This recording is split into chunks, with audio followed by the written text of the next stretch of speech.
اللہ نے ہمیں ایک نماز عطا فرما دی جس کو ہم آج صلاۃ التراویح کہتے ہیں۔ میرے نبی کے زمانے میں اسے قیام اللیل کہا جاتا تھا، اس لیے حضرت عائشہ رضی اللہ تعالیٰ عنہ کی روایت ہے نا، جس سے 8 رکعت والے حضرات استدلال کرتے ہیں کہ رمضان اور غیر رمضان میں اس کو امام بخاری نے قیام اللیل کا ہی عنوان دیا ہے۔ آپ نے 11 رکعت سے زیادہ نماز نہیں پڑھی۔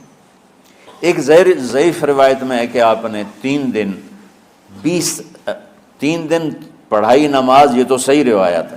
کتنی رکعت پڑھائی؟ تو ایک ضعیف روایت میں ہے کہ 20 رکعت پڑھائی۔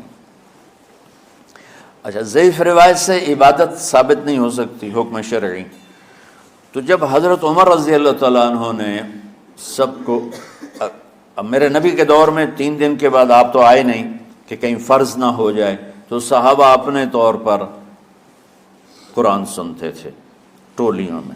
صدیقی دور میں 2 سال وہ فتنوں میں گزرا، تو اس میں بھی اسی طرح چلا کہ ٹولیوں میں ہوتے تھے۔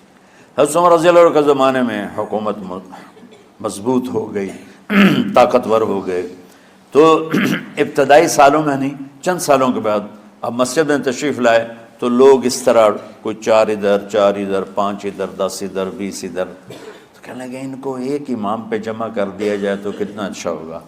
تو آپ نے سب کو اکٹھا کیا اور ابی بن کعب رضی اللہ تعالیٰ عنہ کو امام بنایا اور سب کو ایک نماز پہ جمع کر کے 20 رکعت کا حکم عطا فرمایا۔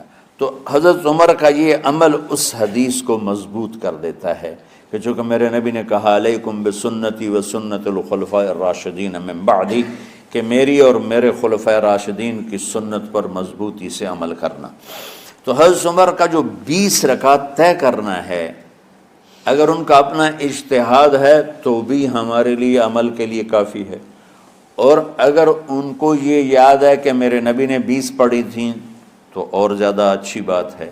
لیکن بہرحال جو 8 پڑھتا ہے ہمارا اس پہ بھی کوئی اعتراض نہیں، چونکہ وہ بھی حدیث کے ساتھ بات کرتا ہے، اور باقی پوری امت 20 پڑھتی ہے، ان پر بھی اعتراض نہیں۔ میں ایک جگہ سے گزر رہا تھا، نماز کا وقت ہو گیا، اہل حدیث کی مسجد تھی، میں وہاں نماز پڑھنے چلا گیا، تو ایک بہت بڑا اشتہار لکھا ہوا تھا، 20 تراویح ثابت کرنے والے کو 5 لاکھ روپے انعام، کہ 20 تراویح، سینکڑوں سال سے امت کا عمل 20 تراویح آ رہا ہے۔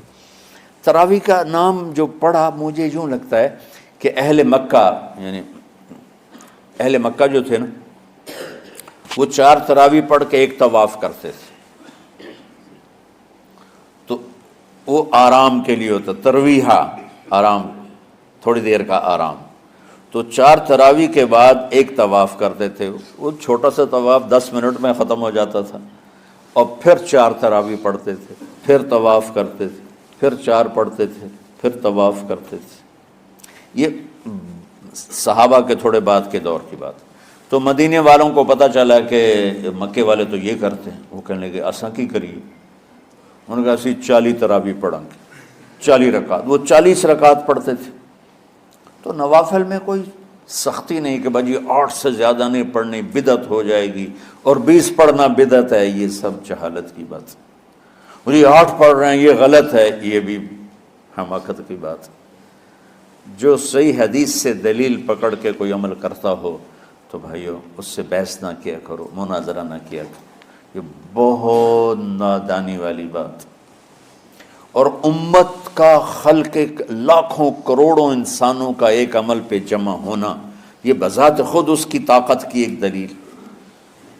اور حرمین جب سے میرے رب نے حضرت عمر نے 20 رکعت شروع کی، آج تک وہاں بھی ساری مساجد میں 8 رکعت تراویح ہوتی ہے، لیکن حرمین کی مسجد میں 20 رکعت، ادھر بھی ادھر بھی۔